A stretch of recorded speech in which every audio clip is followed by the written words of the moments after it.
कांग्रेस आज विरोध कर रही थी और चुनाव आयोग का विरोध कर रही थी। देखिए बीच में एक को ज्ञानेश कुमार बना दिया है, उनको हथकड़ी पहना दी और चुनाव आयोग पर सवाल उठा रहे थे।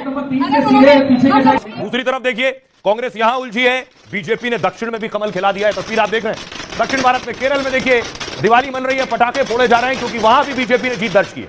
और देखिए कमल भी कहां खिलाया है, शशि थरूर जहां से सांसद है उनके गढ़ में कमल खिलाया है, केरला में। अगली तस्वीर में आपको दिखाऊं, देखिए जरा कि कैसे वहां उसके बाद बीजेपी के लिए बहुत बड़ी बात है।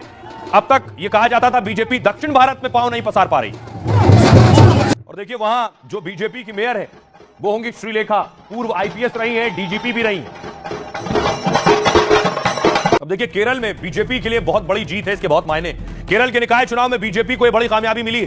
कांग्रेस सांसद शशि थरूर के गढ़ में मोदी मैजिक असर दिखा। पिछले 45 साल से सोचिए जहां एलडीएफ यानी लेफ्ट का कब्जा हुआ करता था, तिरुवनंतपुरम नगर निगम के चुनाव में बीजेपी ने बाजी मारी। पहली बार यहां के 101 वार्ड में से 50 पर जीत दर्ज की है। मतलब पहली बार केरल में बीजेपी का मेयर बनने वाला है। पलक्कड़, कोझिकोड जैसे शहरी इलाकों में बीजेपी मजबूत हो गई।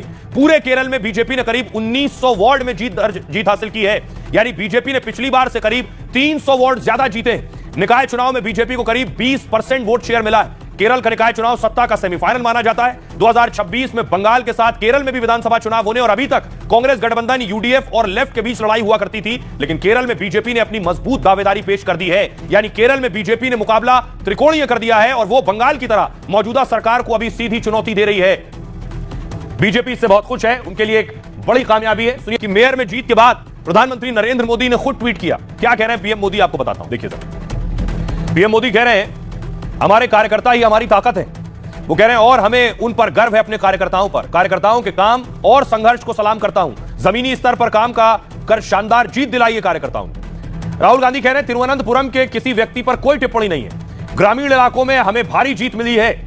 केरल का अगला चुनाव भी जीतने वाले हैं, वो ये भी दावा कर रहे हैं। जेपी नड्डा कह रहे हैं लोकसभा चुनाव में बीजेपी ने कई जगह जीत दर्ज की है।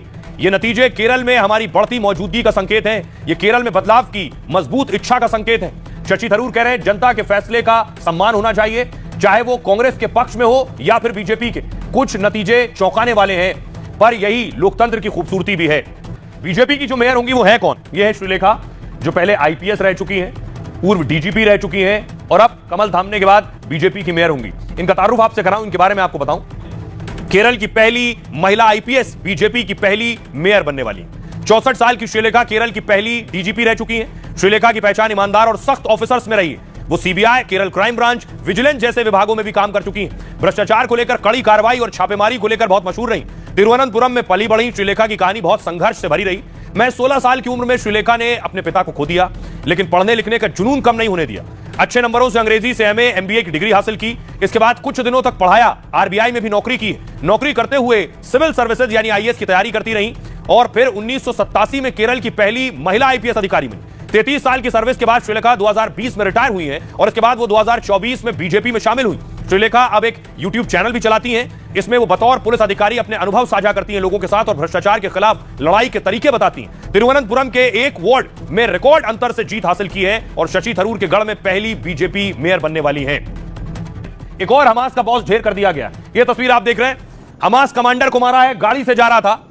देखिए उसके बाद देखिए जरा, ये उसकी गाड़ी के परखच्चे उड़ गए। ये उसकी गाड़ी की हालत आप देख रहे हैं, पूरी तरह से तबाह हो गई धमाके में। कैसे शवों के ढेर लग गए। ये तस्वीरें मैं आपको दिखा रहा हूं। नेतन्याहू के अटैक के बाद हमास के कमांडर को ढेर किया, उसका शव ले जाती हुई पुलिस आप देख रहे हैं। कौन है जिसको नेतन्याहू ने मार गिराया है? इसका नाम है साद को ढेर किया है और उसके बाद इजरायली सेना ने बाकायदा इस बात की तस्दीक की है कि हमने हमास के कमांडर को एलिमिनेट कर दिया है। कौन था ये हमास का कमांडर? देखिए जरा, इजराइल ने अपने सबसे बड़े दुश्मन को मारने का दावा किया है। इस दुश्मन का नाम रईद साद है, जो हमास का टॉप कमांडर था। इसी साद ने इजरायली शहरों में हुए हमलों में मुख्य भूमिका निभाई। 7 अक्टूबर को इजराइल में हुए हमले में वो भी एक मास्टरमाइंड था। रईद साद हमास की अल कासिम ब्रिगेड का टॉप कमांडर था। अल कासिम ब्रिगेड हमास की सबसे खतरनाक गुटों में से एक है। साद गुरिल्ला युद्ध में माहिर था और हथियारों का कारखाना चलाता था। आतंकी समूह की ऑपरेशनल डिवीजन की कमान भी संभालता था। वो इजरायली हमलों के डर से पिछले 2 साल से सुरंग में छिपा बैठा था, लेकिन इजरायली फोर्स ने उसकी कार पर बम गिराकर चीथड़े उड़ा दिए। खुफिया एजेंसी मोसाद को साद के बारे में खुफिया सूचना मिली थी। इनपुट मिला था कि साद गाजा के वेस्ट इलाके में यात्रा कर रहा था और इसी के बाद इजरायली फोर्स ने गाजा में वाहन को टारगेट पर लिया। इजराइल का कहना है कि साद दोबारा आतंकी ढांचा मजबूत कर रहा था, जो कि संघर्ष विराम का उल्लंघन है, इसलिए उसे टारगेट किया गया है।